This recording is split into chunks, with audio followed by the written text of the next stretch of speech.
so much, and thank you for joining us tonight. We're so glad that the rain has let up. Before we officially begin, I really want to thank the Walnut Creek Library Foundation and staff, and especially Tom Donahoe and Peter Mignani, who conceptualized tonight's event. We're really looking forward to it. We certainly have a lot to examine this evening, and the last few weeks in our country have provided us even more to analyze and discuss. The New York Times recently ran an op-ed penned by two professors of government at Harvard. The piece was titled, "How Wobbly is Our Democracy?" and included this framework for maintaining a constitutional democracy. We should not take democracy for granted. There is nothing intrinsic in American culture that immunizes us against its breakdown. Even our brilliantly designed Constitution cannot, by itself, guarantee democracy's survival. If it could, then the Republic would not have collapsed into civil war 74 years after its birth. To function well, democratic constitutions must be reinforced by two basic norms, or unwritten rules. The first is mutual toleration, according to which politicians accept their opponents as legitimate. When mutual toleration exists, we recognize that our partisan rivals are loyal citizens who love our country just as we do. The second norm is forbearance, or self-restraint in the exercise of power. Forbearance is the act of not exercising a legal right. In politics, it means not deploying one's institutional prerogatives to the hilt, even if it's legal to do so. These norms, of course, are even more urgent as our political parties are more polarized than at any time during the last century. According to a recent Pew Research Center survey, 49% of Republicans and 55% of Democrats say that the other party makes them, quote, very afraid. Our panelists certainly have their work cut out for them tonight. I am joined by Dr. Monica Fitzgerald, Dr. Stephen Woolpert, Kavya Maddali, and Matt Fitzgerald. Dr. Fitzgerald is an associate professor in St. Mary's College's Justice, Community, and Leadership Department and has recently been appointed to the California Children and Families Commission, also known as First Five California, by the State Senate Rules Committee. The California Children and Families Commission is dedicated to improving the lives of children and their families in the Golden State through a comprehensive system of education, health services, child care, and other crucial programs. Dr. Fitzgerald serves in many capacities on the St. Mary's campus and also serves as a public scholar, presenting around the Bay Area on issues of women, Title IX, and women in politics. In 2016, Dr. Fitzgerald served as a delegate to the Democratic National Convention. Dr. Woolpert teaches politics at St. Mary's College and specializes in the U.S. Constitution, the Supreme Court, civil rights, and California politics. His research also includes environmental politics and law, covering issues such as pollution and waste, energy, climate change, public lands, biodiversity, and endangered species, sustainability, and food and water. Dr. Woolpert served as the Dean of Liberal Arts at St. Mary's from 2004 to 2014 and was the Senior Editor of Transformational Politics, Theory, Study, and Practice, a contributor to Taking Religious Pluralism Seriously, Spiritual Politics on America's Sacred Ground, and a contributor in Beyond the Global Village, Environmental Challenges Inspiring Global Citizenship. Kavya Maddali is a senior at St. Mary's College, where she is double majoring in English and political science. She is the president of the campus Young Republicans Club. Matt Fitzgerald is a junior at St. Mary's College, where he is majoring in political science. He is the president of the campus Young Democrats Club. Again, thank you so much for being here, to our panelists and our audience for our conversation tonight. It is these events held in sacred spaces like community libraries that help foster enlightened citizenship and civic competence. Kelly Nero of the Walnut Creek Library Foundation, as per Tom's announcement, has curated some excellent resources that support tonight's program, which are out in front. Before we begin, Dr. Woolpert also has an announcement about more community discussions like tonight. Thank you. I'd like, on behalf of St. Mary's College, to invite all of you to come to campus next Monday evening, the 19th, at 7:30. We are hosting a public forum called Terrorism, Privacy, and National Security in the Digital Age. We have two prominent national experts who will be coming to have a conversation with themselves and with the audience on matters relating to Russian hacking in the election, to NSA surveillance of digital communications, cybersecurity, and so forth.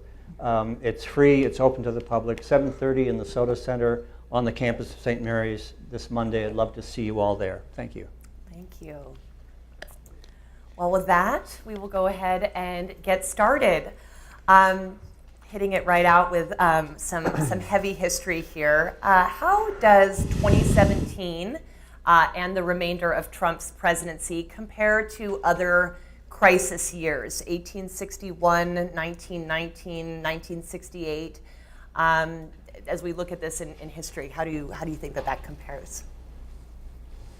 Yeah, I'll start. Okay, I'll start. I think we can all take a deep breath and calm down, because it's not comparable to the Civil War, right? We are not completely fractured, and there's not that sort of crisis. I think it's interesting threads to pull out at different points in history. In 1919, obviously, that was a time of nationalism and xenophobia. We had the Red Scare, and so there was a lot of turmoil and divisiveness that I think we can recognize a little bit today, and also the growing isolationism, right? The anti kind of global sort of movement, and so there's some continuity and change if you look at all of these sorts of things, and certainly in '68 and the youth movements.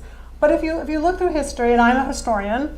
And so go read some history, and you'll find, one, the times that we were challenged in our democracy, and our Constitution was challenged through all of these periods,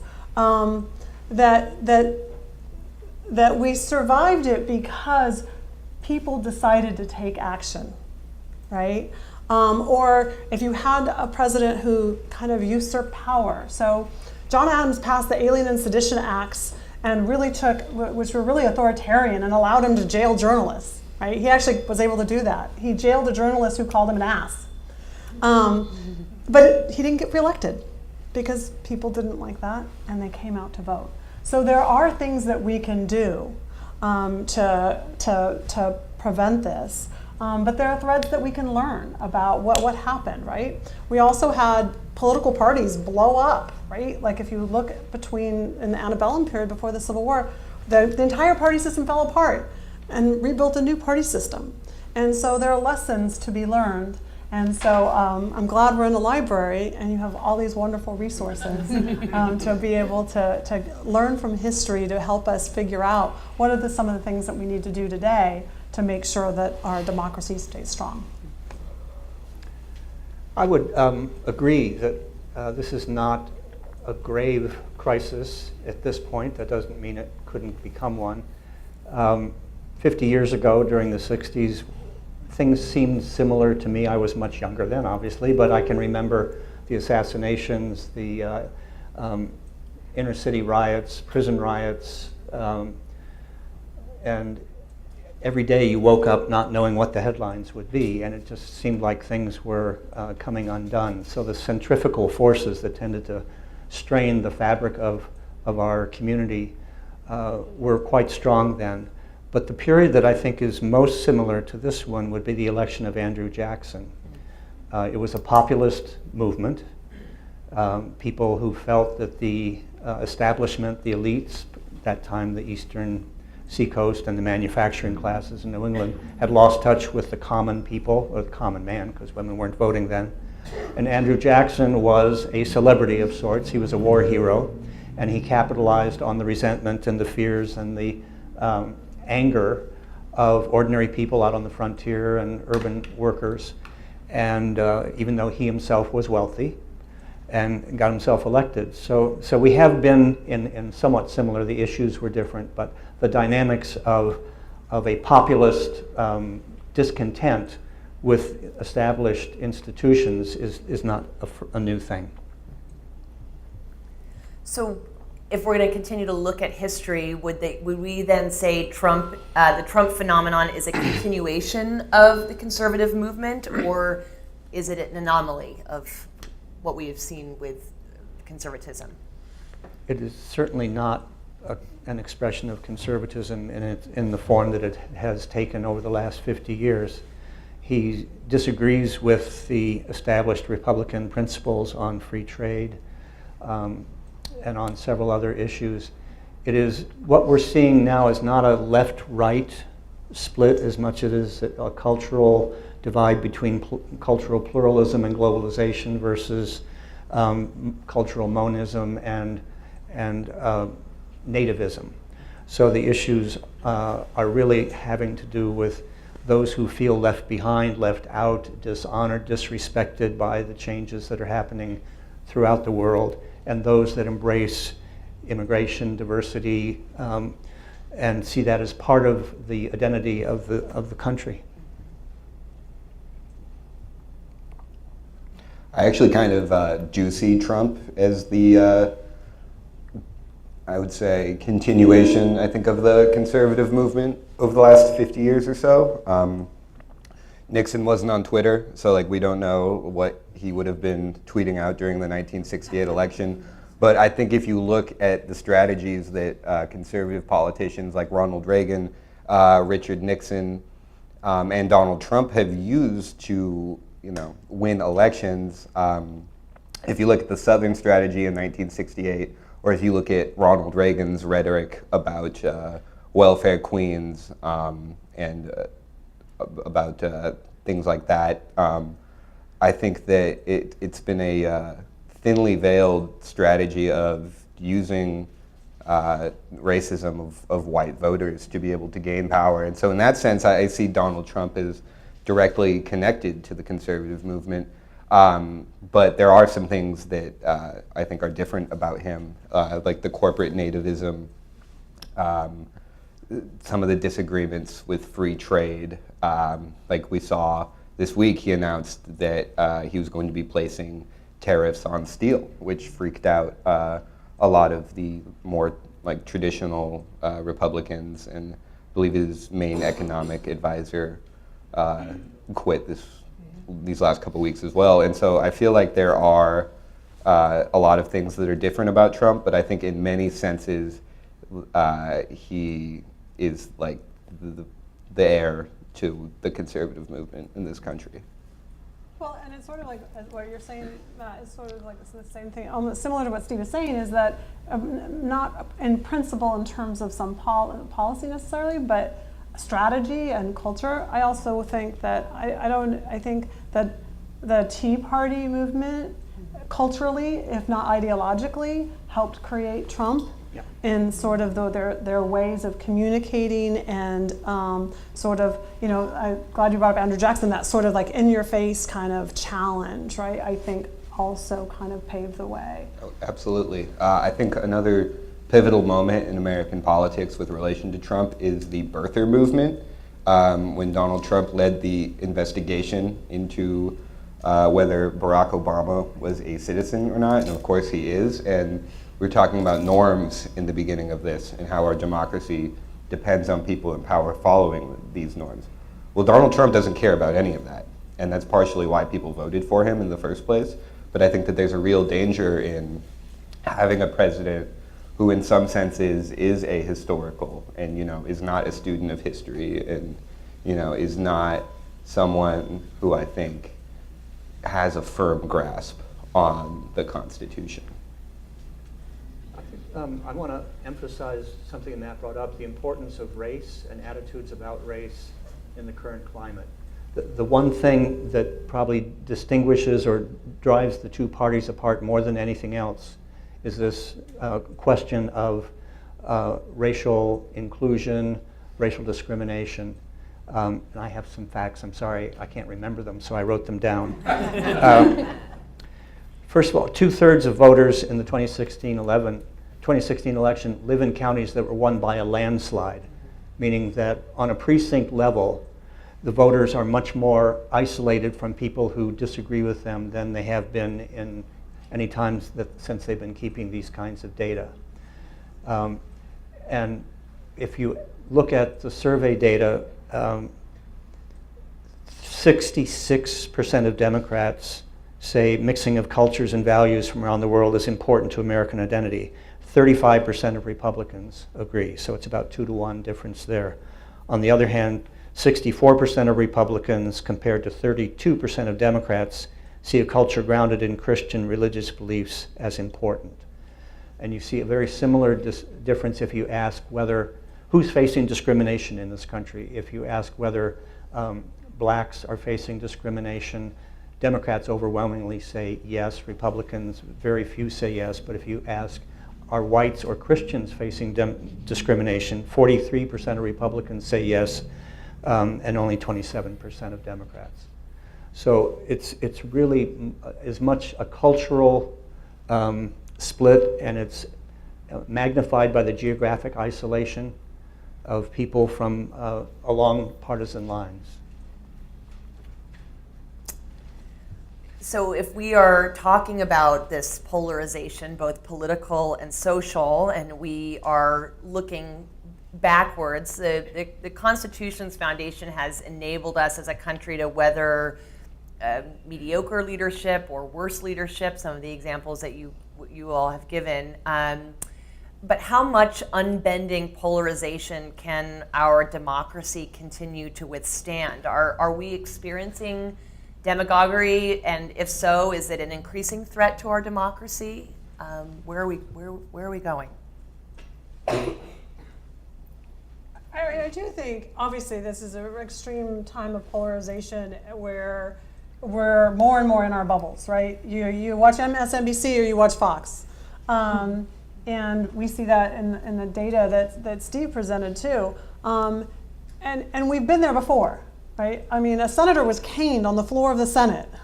The guns were drawn on the Senate floor before the Civil War. That was a pretty polarized moment. And when we had the political parties kind of fall apart after that, it was really contentious. And so while I look back in my lifetime and see a time where people were friends outside of Congress, and Democrats and Republicans, really got along and were able to compromise. If we look historically, we can see these times where there was polarization, especially when we have such a huge cultural divide, right? And because that's really what it's always about, right? Not necessarily a particular policy.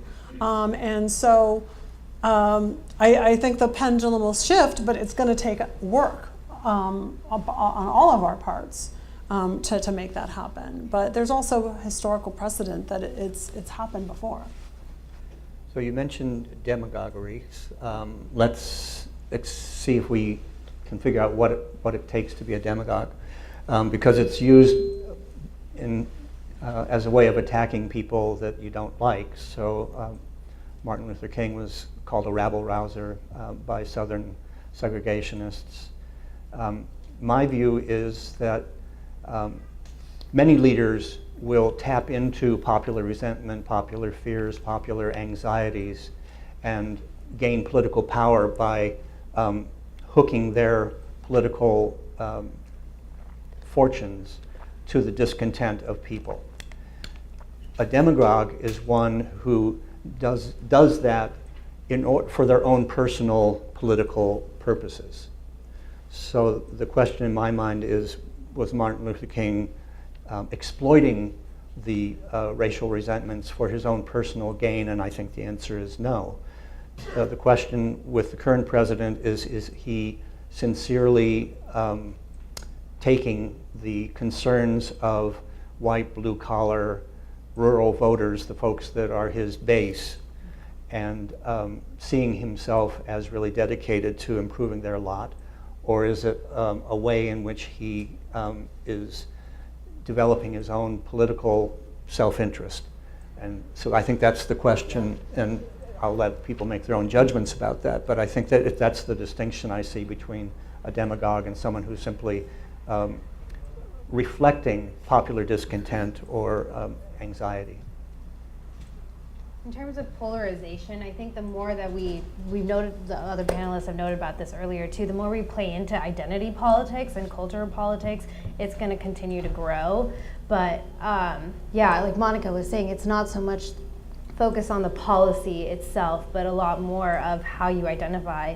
And that holding on to that with such tight hands is going to continue to divide us rather than being open to actually listening to us. It's great because one of the first classes I took at St. Mary's, it was with Patricia Longo, and she said, politics is the art of compromise, and I feel like we always forget that so easily. Yeah, I think you bring up a good point about identity.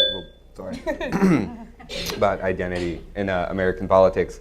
And I think you see it with both parties. I think with the Republican Party during the election, Donald Trump really played, I think, to a few different identities, but particularly to the white male identity. I think Michael Shea on SNL said that Donald Trump was like the Beyonce of white men because he made them feel beautiful and special. And I think that there's some truth to that. And then, yeah, there are people who were legitimately left behind, by our economic system, by globalism, by neoliberalism, and Donald Trump definitely tapped into that. What's unclear is if those kinds of voters in the Rust Belt, are going to stay with him. I think if, we've all seen the election results from the special election last night in Pennsylvania. In the 18th. And that was a district that went for Trump, by like 20 points, like less than 2 years ago. And now it looks like the Democrat has finally pulled ahead by like 600 votes. So, next time someone says your vote doesn't matter, I would look at something like that. And then with the Democrats, I think what you're seeing now within the party, particularly within the activist base of the party, is a focus on intersectionality, which I don't think is a bad thing, but a lot of Democrats wanting to incorporate feminist values into the Democratic message, I think is something that you're seeing a lot of right now, particularly within California politics. But I think that there is something to be said that the more you focus on identity, the harder it is going to be to come together. But on the other side of that, I would say that American politics has been about identity for a long time. As we think about activism, and as Tom mentioned in the remarks today about the national school walkout that happened, the incredible work of groups like Black Lives Matter and the Women's March, I'm interested to know how resistance movements have helped chart a new course for our democracy, both in our contemporary times, but also historically. What have we seen with our resistance movements? Well, I think I would include the Tea Party as a resistance movement. Yeah. And that much of the response to the presidential election on the left has been to look at the playbook of the Tea Party. So what I'm not concerned about the level of political efficacy or competence, particularly among young people, the Black Lives Matter, Me Too, the Tea Party. Knowing how to get political traction doesn't seem to be a lost art by any means. What I do think we are lacking, and this came up in the introduction, democratic tolerance, the ability to respect those who disagree with you and to recognize that they have a right to have a point of view even if you think it's atrocious. And the other is what I call social trust, which is the feeling that you can count on other people and public institutions. And I see on both sides of the ideological spectrum, the Bernie Sanders folks and the Tea Party folks do not trust public institutions to do what's in the public interest. And democratic tolerance, I think, is eroding, partly because we are isolated from one another geographically and by education. I want to emphasize the fact that the difference between the voters for Clinton and the voters for Trump, the greatest difference was among college-educated voters versus those without a college education. It was unheard of in any prior election to have such a huge split along educational lines. So what I call democratic capital, which is, I think it was the glue that holds a society together despite the centrifugal forces and the tensions and so forth, is eroding, particularly tolerance and trust. So that's where I think the concern is much more so than whether or not people are able to mobilize politically. But I also think the mobilizing politically is these resistance movements actually, and over time in history, you can see the way that they have created change. I don't know how many people said to me after the election, I feel so bad I wasn't ever involved before. I'm not going to let that happen again. Keeping up on issues, writing letters, sending postcards, going even deciding to run for office. Right? There's new groups that have started to help young people train and raise money to run for office. And all of that was a resistance to response after the election to things that have happened, right?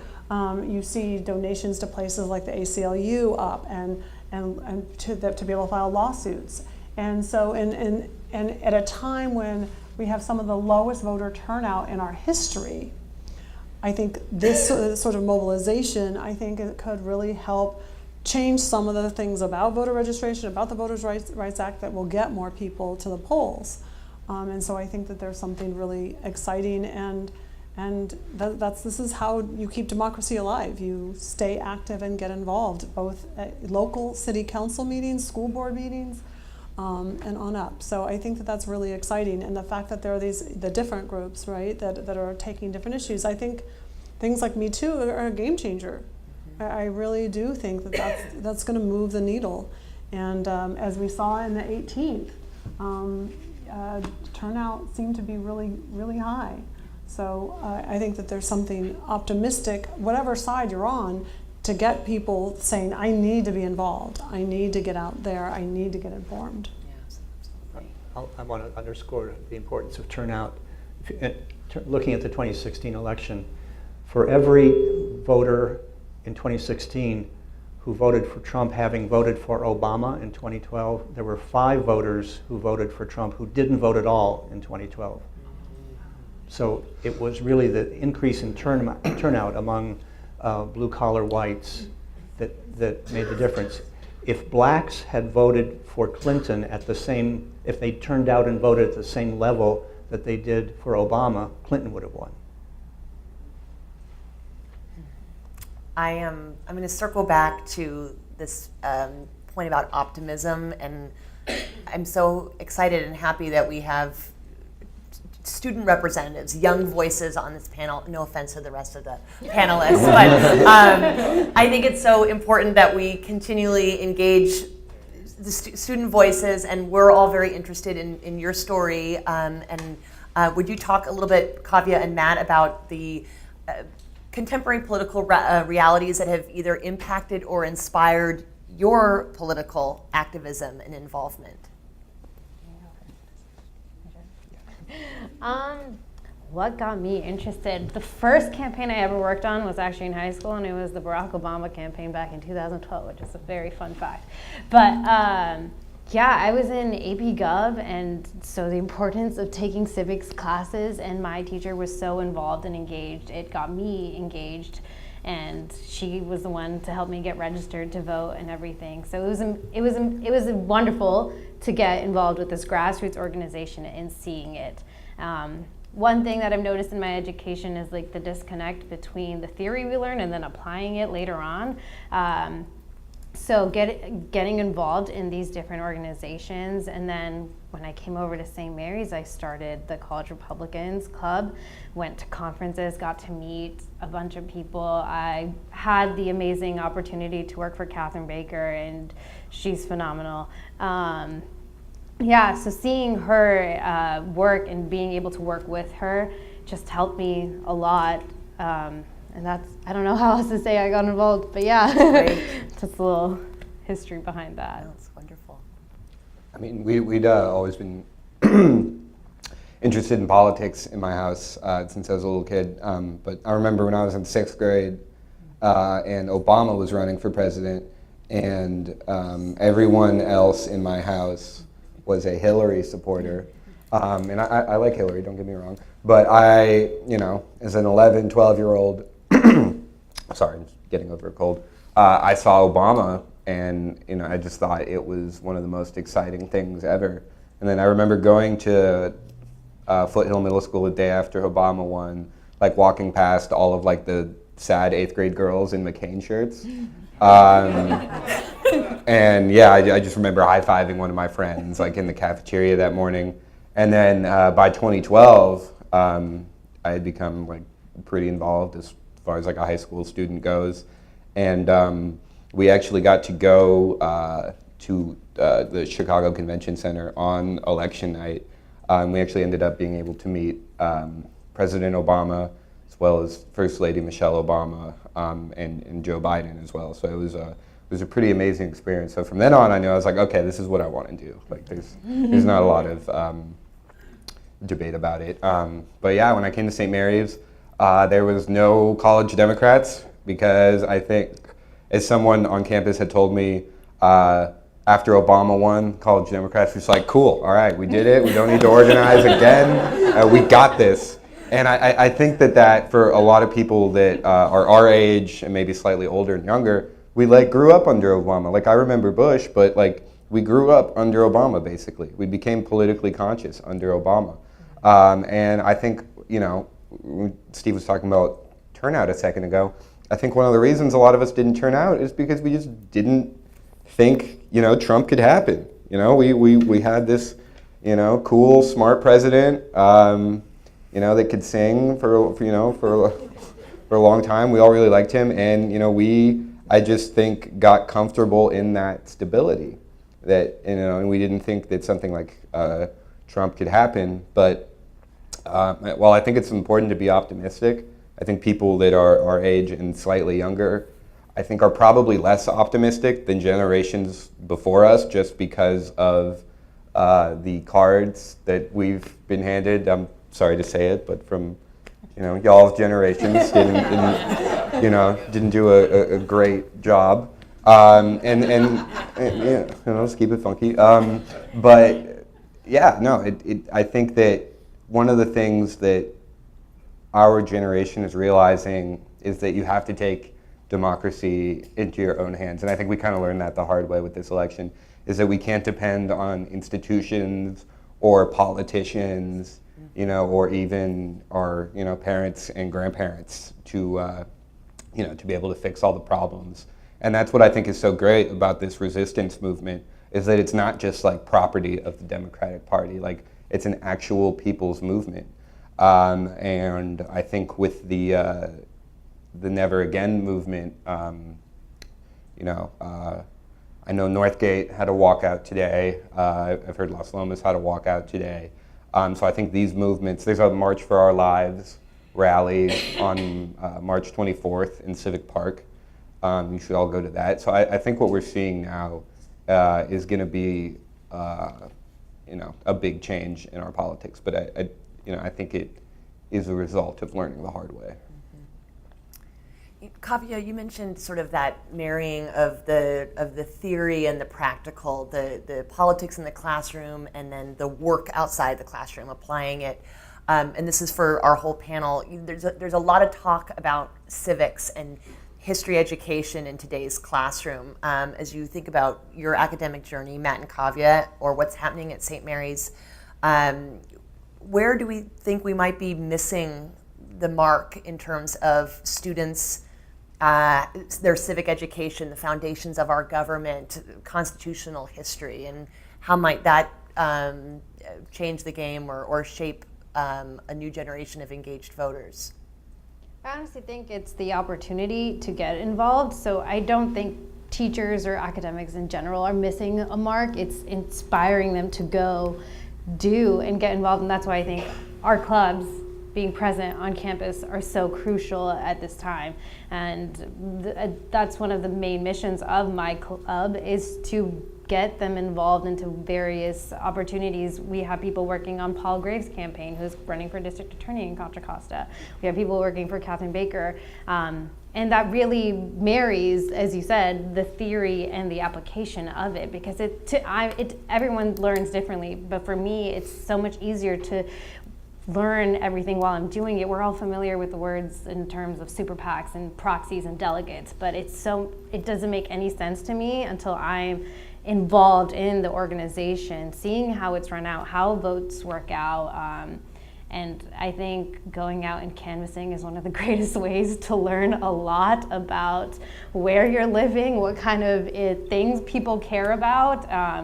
I know canvassing is grueling work, but it's been very rewarding to go do it and hear the concerns of everyone. And then that helps me take it back to the classroom and apply that again to what I learned out in the field, back to what we're learning. So it's a great relationship they both have, and our clubs provide that opportunities to all these students. Yeah, and I think having those opportunities is crucial. Sorry, I really don't know what's going on. I don't really even need the mic that much. But I do think that high schools in particular should have more of a role in teaching us about government and about democracy and about our Constitution. I had a pretty good high school government teacher, Mr. Graney, but I feel like they don't really start teaching it to you until you get to junior, senior year, and I feel like, I don't know, that if we were able to start our civics education earlier, that you would give people more of a sense of sort of what is at stake for them.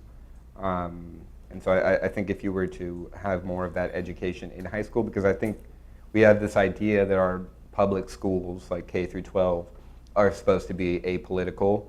Teachers aren't supposed to, talk about their political preferences or whatever. But I think one of the things that we're seeing now is that there's no such thing as apolitical. Politics, reaches everywhere, and I think that our teachers and public school leaders do have a responsibility to educate our students about democracy and about participating in it. But with that said, I think it is actually up to students and to student groups like ours to give people that opportunity. But especially as politics majors, when you get to college, and you're talking about different things in class, you can get into a lot of arguments, and not everyone has a well thought out political philosophy their freshman year in college, or in adulthood. No. Yeah. Or when they're president, but no, seriously, I do think that if you were to start teaching that earlier, that would be a beneficial thing. Doctor, yeah, I'd like to hear. I just want to go speak to that. One, it's incredible. Teaching on a college campus, I think, really does keep you hopeful, because you see students exploring subjects for the first time and having these aha moments and figuring out that they want a political philosophy that might not be what they grew up with, so it's really exciting. However, I want to speak to really what you were talking about in more K-12 education, and because we need them beforehand, right? And it can't just be college. We have a lot of folks who don't go to college, and we need them politically engaged and active. And I think a couple of things about that. One, I remember my first college history class, first time I learned about Japanese internment, because it wasn't in textbooks when I was in high school, or in the 5th grade, when the other time you learned U.S. history. Pay attention to textbooks. California is a little luckier. I know we've got a good textbook person here, but it's not just California. Textbooks have been hijacked by politicians, and it's a huge problem. Texas is the biggest producer outside of California of textbooks, and they've gotten rid of the word slavery. Spanish Catholicism is demonized. There's no women's movement. I mean, it's really bad history. And that's going to be a huge problem. So we need to pay attention to textbook protection and pay attention to actually go to school board meetings. And how is the core curriculum being incorporated and where? The exciting part of the core curriculum, that's us, the Common Core. The exciting part of the Common Core for me is there can be innovation to wed subjects so that you could be studying history through projects that are based in math or science or literature or writing. We need more of this in the classroom, and so, but that's going to be pushing. We're the ones who are going to have to push schools and districts, and I'm hopeful if we are leaving this era of high stakes testing and trying to get back to some real curriculum in the classroom. It's hopeful, but we also need to make sure at 18 everyone's registered to vote automatically, right? Or when you get your driver's license, that we need to be pressing that. To make students more aware too. So I think that the whole from K through higher education, we could all be doing a better job. And just to say something about St. Mary's, one of the things that I really love, and I thought of this in terms of wedding theory to praxis, is St. Mary's made the book Colleges That Change Lives. We were one of 32 colleges. We were the only California college and the only Catholic college to be in the book. But one of the reasons we made the book is because every student at St. Mary's has to do a community engagement class before they leave. So while they're studying something, while they're studying maybe issues of poverty, they're working at the Monument Crisis Center or doing something like that. And I think more of that kind of experience of being in community and working to solve problems in community can get students activated. And I've noticed more high school students are doing service learning, which I think is wonderful. And I think that that's a real practical way to also get them thinking and engaged in their communities. Absolutely. We have a lot more that we could talk about with service learning and being in our communities. I do have just one last question for the panel, and Matt, I was thinking about what you said earlier, if President Nixon would have been on Twitter and what that might have been like. It would have been a bad feed. So it gets me thinking about how younger people are receiving information, and how are people in your realm, either on your campus, your peer group, how are they discerning what sources are accurate and balanced? How do they receive information, and how do they decide that this is a legitimate source and not fake news? I personally get all of my news from Facebook, so yeah. So I don't really know. No, but I mean, I don't know if anyone else does this. I have the Twitter alerts turned on for Trump, just because I don't want to hear about it on the news, oh, the president tweeted this at Jay-Z. I just want to see it in real time, and he's on East Coast time, so when it's still 3 or 4 in the morning here, he's up, he's in bed having his breakfast burger, going off, and I don't know. I think that just fundamentally changes something about our politics. Just the president's kind of going off on Twitter again, but I think that he has successfully changed our definition of fake news. Fake news is a term I think that people our age really use a lot, and so I think that that's an influence that he's had. But I don't know. I think a lot of people get their news from different sources. I don't think we watch cable as much. I think a lot of it, honestly, is articles online, and everyone has their favorite, platform. Some people do get a lot of their news on Facebook and Twitter, but I think that I'm hoping that readership for some of the major newspapers for people our age has gone up since the election. But I mean, honestly, there are so many different outlets that people can get their news from. I wouldn't say that there's one, particular source that most people our age get news from. But I think a lot of us are kind of skeptical of things that we read in general. We don't know, what to believe. A lot of us don't feel like we can trust, the media. Certainly not, the president or the government, or even, people within our own party. I think we're highly skeptical of. So, I think there's a lot of variety into how people our age get our news. I don't know if you want to elaborate. I completely agree. I do think we do use social media. I do most of the time to get, unless I'm particularly interested in a specific topic that I actually am looking up, Googling articles. But I also think this time has allowed a lot of growth for podcasts. A lot of people listen to podcasts these days, and especially with someone they identify with in terms of their philosophies that they listen to a lot. So a lot of people that I talk to on campus, they use podcasts as a source. So, yeah. Either of you have thoughts about how your students are engaging with sources or being able to recognize? Well, I believe that's true, that it's hard for students to know what a legitimate or trustworthy source is when there's so much noise. And that they do tend to, because there's so many choices, you can find a source of information that reinforces your preconceptions. That's not necessarily a good thing. Well, thank you so much, panelists. Really wonderful. Our executive director of the Walnut Creek Library Foundation, Susan Moon, is going to give us our next directives. So we're going to take a minute to have you write down any questions that you might want to ask the panel, and if you can pass it towards the aisle, and they will be collected. And while you're doing that, I'm going to make two announcements. We have our Authors Gala in April 28th, and then in May we have two Live from the Library programs. The first one is on Wednesday, May 2nd. It's Fresh Ink New Music with the California Symphony.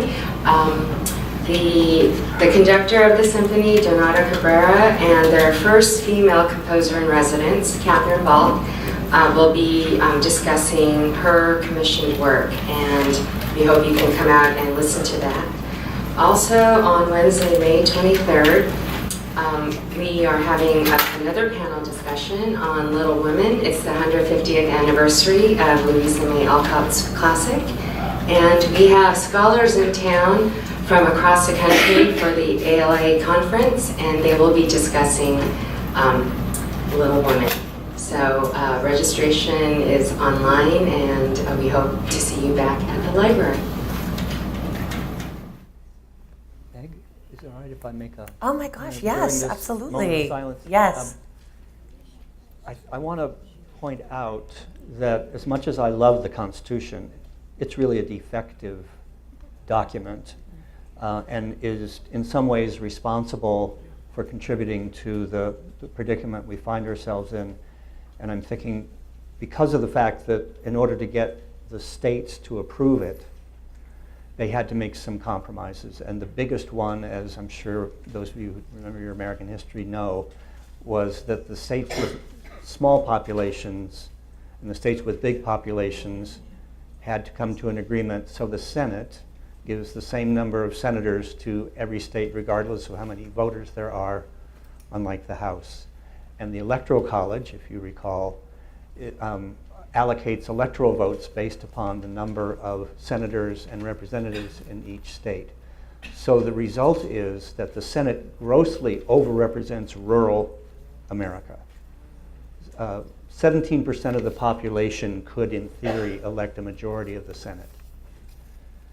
And the same with the Electoral College. Idaho has 3 electoral votes because it has 2 senators and 1 member of Congress. California has 55 because it has 53 House representatives and 2 senators. But if it were on population basis, California would have 159 electoral votes. and the whole outcome of the election would have been changed if the Senate and or the Electoral College were apportioned according to the number of voters. So there is something about the Constitution that actually overstates the political power of rural America. And particularly as we become a more urban country, educated people are all moving to cities because that's where the well-paying jobs are going to be. We're going to have even more of this kind of disconnect between where the people are and where the political power is. Well, we have a lot of questions already. Speaking to a lot of the themes of tonight, the night before the Pennsylvania special election, we had one of the contenders mention that his opponent, or the party of his opponent, hated country and hated God. How do we put an end to this kind of rhetoric? I think liberals should stop being smug and dismissive of. I remember Obama's comment about how people, if they're insecure, they cling to their guns and their religion. I remember Clinton talking about the basket of deplorables. So I'm thinking that educated elites tend to be a bit snobbish and disdainful. And I know it in myself that I can think of at least a dozen derogatory terms for people who lack an education and live in the country that just part of my vocabulary. So it's a two-way street, and I think that if you're going to have a politics of identity, you need to include everybody's identity, because if you leave them out, like working class white people, they're going to notice. So that's one way of ending it. Yeah. I think another way is to vote out people who use those kind of tactics. And if I'm not mistaken, it was Saccone who said that about, and he lost, so he can join the Roy Moore Club. But no, I think it does go both ways. I think there's like kind of a West Wing-esque liberal snobbishness that made people want to vote for Trump. But then, I think on the flip side of that, there are a lot of people who are being, I feel like, targeted by GOP policies. If you're an undocumented person right now, you're probably very afraid that you could be, deported. And I think that is kind of a more, serious concern than, coastal elites, don't like me, I don't know, there are, I feel like, real concerns of people that have been left behind by our economic system that Trump catered to that we need to take seriously. But I also feel like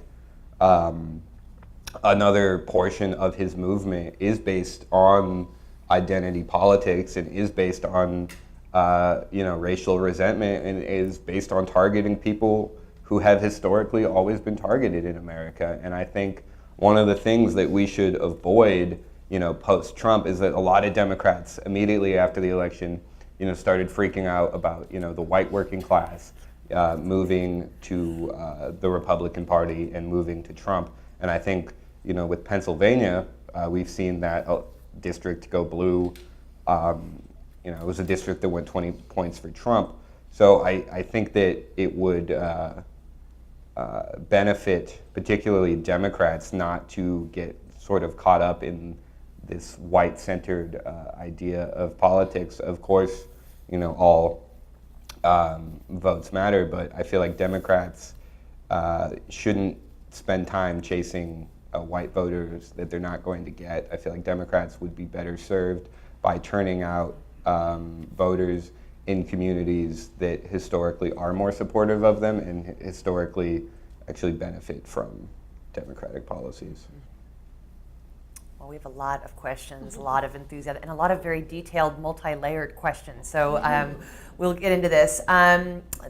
If we are to look back at historical periods to inform us about the current state of affairs, and the historic period was a time when millions of women and people of color were disenfranchised, how can we have a sense of calm about it today, or not feel like this is a crisis time period?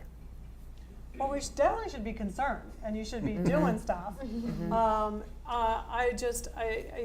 think that the sky's not falling, but I think the sky can always fall if we're not active. And it's interesting, thinking about the period of xenophobia and nationalism and isolationism, in 1919 and all of that. It made me think of some of the responses to that. And there was a political writer at the time, Walter Lippmann, and he wrote at the time, "Hard-won rights of man are utterly insecure." And I think that's really good to remind ourselves, which is why when we feel like something's going wrong and our democracy is being challenged, we need to get activated. And we see that. We see that it happened in the 1920s, right? We had reform movements in the early 19th century that really were game changers. You had the student responses in the 1960s. And I think, I know Matt already talked about the Parkland students, but I think what's so inspiring about them is they actually have a policy change they want to make. And it wasn't a one-day vigil. It's a constant. They're out there. They know how to use social media. Kids this age are really savvy about getting out their message. And so, they're going to get activated. And I think that's where I see throughout history we've seen people respond. And if they don't, if they get too tired from the daily Twitter alerts, then we're in trouble, right? But I'm hopeful that there's so many different groups that are trying to stay active that we'll see again a turning of the tide. These two questions are fitting really nicely. Are the two Fitzgeralds on the panel related? Yes. You're gonna leave us hanging in mystery? She's my mom. Yeah. And so I guess as we're talking about family, Kavya and Matt, besides your family, why are you a Republican and why are you a Democrat? What is it about the platform that resonates for you? Well, I'm a Democrat because I hate God and country. So. And I'm a Republican because I love my guns. Yeah. That's it. I'm just kidding. Why am I a Republican? I'm an immigrant, and I was actually born in India, and then I moved here when I was 4 years old. But my parents definitely raised me in a very classically Indian kind of setting, and so I grew up with cultural values of that, but we never talked politics. So I did not grow up talking to my parents about political views and ideologies. It's something that I got invested in classrooms. So and the more I thought about it, it fits growing up in the generally Indian culture of being fiscally responsible and wanting more conservative platforms. So I would take it back to my upbringing of very classically Indian raised stuff. And then also, the more I met Catherine Baker, people like that, and the more it just made logical sense to me, the more I stuck onto it. Yeah, I wasn't kidding. I really do hate God and country. No. Well, we talked politics a lot, growing up, and I think I inherited a lot of my politics, from my parents. We do have disagreements, which we love to talk about all the time. I think that a core teaching in my upbringing, is social justice and is a focus on social justice. And I'm a Democrat, not because I love every, politician in the Democratic Party, nor I love its great history, but I feel like the Democratic Party right now is the best vehicle for grassroots activism and for real fundamental change in this country. And I think that the Democratic Party itself sort of resists that, but I think that it would be better served by embracing it, just to, make it known to people, all over the country who, don't feel enfranchised by our political system, and to let them know, like, hey, this is, the party of the people, of the working class. And yeah, I have been inspired by, people like Barack Obama in particular, wherever he is right now. I hope he's chilling. But the people like that have been really influential on me. And since being at college, a lot of my politics and views have changed. You learn a lot of things. We have a great politics department at St. Mary's. And so I'm really grateful for that. And then I think another part of it is, just the times that we live in, I think have affected my politics, a lot. These are, in a lot of ways, really extreme times. And, the sky might not be falling, but I'm definitely not convinced that it's not going to fall. Like, it, but yeah, no, I think that being a Democrat is sort of the natural progression for me. I'm going to return us back to the Constitution. The question's asking for the panel's perspective on constitutional interpretation. Should it be interpreted for today or for when it was written? And what does, quote, as it was intended even mean? Oh my. So the idea that there is a single discernible understanding of the Constitution that existed at the time it was adopted is a myth. The founders themselves immediately began disagreeing about what they meant shortly after the thing was ratified. Even if there were, we wouldn't necessarily have the evidence now to be able to know for certain what it was. And of course they couldn't have an intention with regard to things that didn't exist yet, like electronic technology and eavesdropping and so forth. So when a justice relies on the intent of the framers, it is a way of bringing in his or her personal preferences and giving it a justification that makes it seem as though it's not their own personal view. But it is, because it is debatable, there are conflicting views about what the Second Amendment meant at the time it was adopted. And when you read the Supreme Court's decision on the Second Amendment, they all go through the same history. 5 of them voted to interpret it one way, 4 of them voted it to interpret another. So it wasn't the evidence, it wasn't the historical understanding that accounted for the difference. It's different readings of the history. I'm going to keep that short, but I feel strongly about this. Yeah.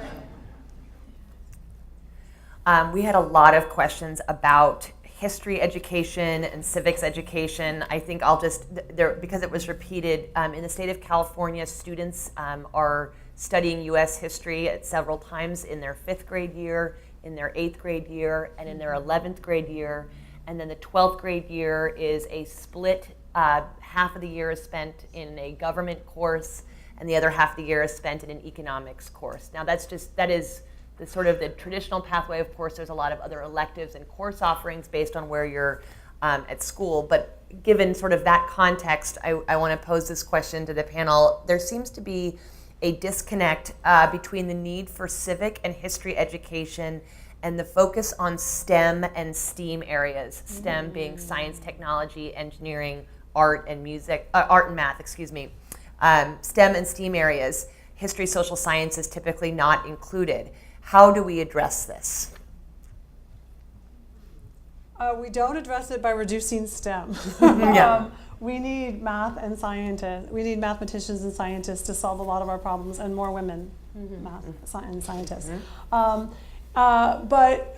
we've just got to look at, again, I go back to the amount of time and if I thought about the question, I would have looked it up, that teachers have had to spend in the classroom teaching to a test is a lot of time and a lot of pressure.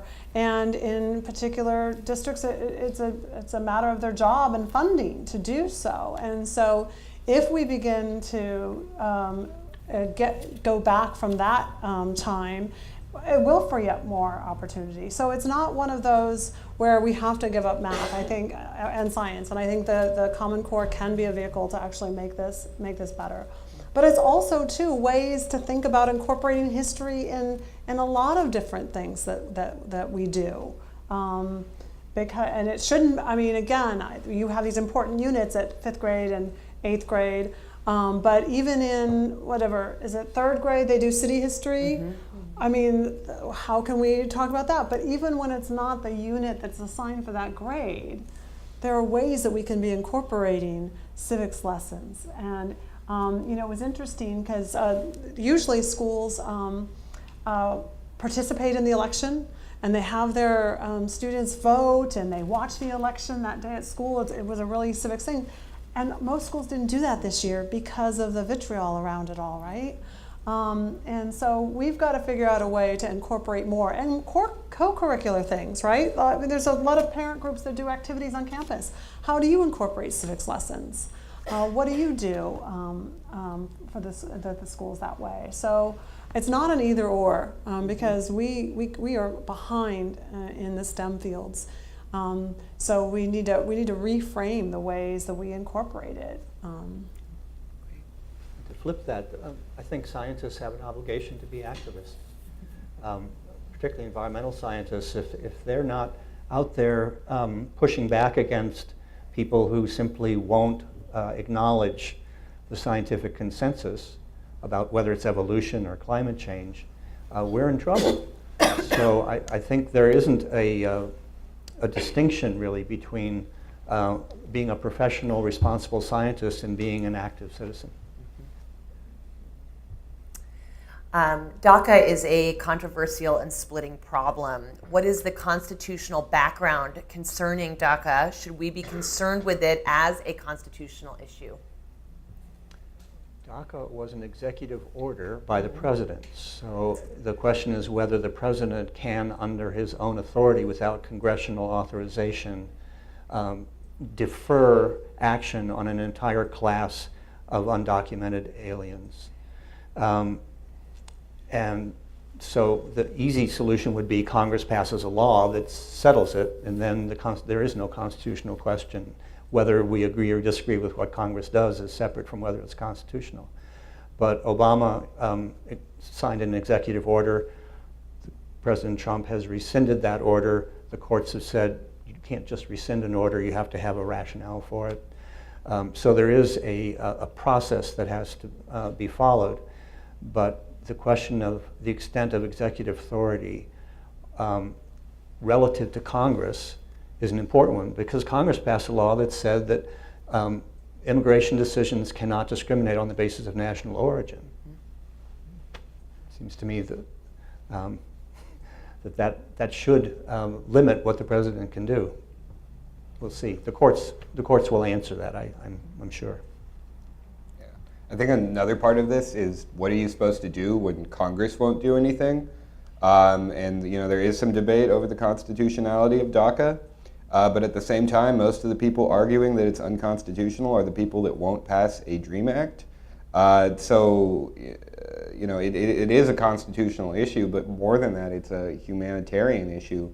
And the fact that we didn't pass the DREAM Act back in 2013 is a shame, and the fact that we won't pass one now, in this time of crisis, is an even greater one.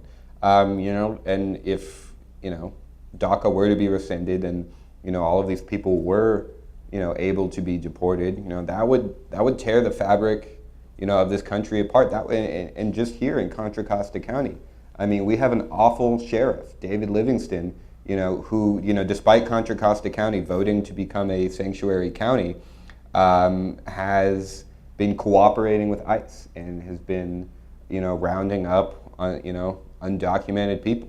So I think this is a, this is a really, inhumane thing, these levels of deportations that are going on. And so it's, it is a constitutional issue, but even to think about it less than an abstract constitutional issue is to think about it more, in the personal sense, in this community. So just keep that in mind. As thank you, as we're wrapping up time and acknowledging the space that we're in the library, a couple of questions regarding what are you all reading? What are you listening to? A lot of questions for Kavya and Matt. What social media people are you following? I know Dr. Woolpert gave us some great books that we have out there. What is important for us to know about how you're getting your information? Well, like I said, I get all of my news from Facebook, so if anyone has any other suggestions. No, I try to read and watch a variety of sources. Like in the mornings, I'll flip through the different news channels. Sometimes I'll just put on Fox, just watch a little Hannity or something, get hyped up. No, but I think, like you said, podcasts. I listen to Pod Save America. That's it's kind of a good one.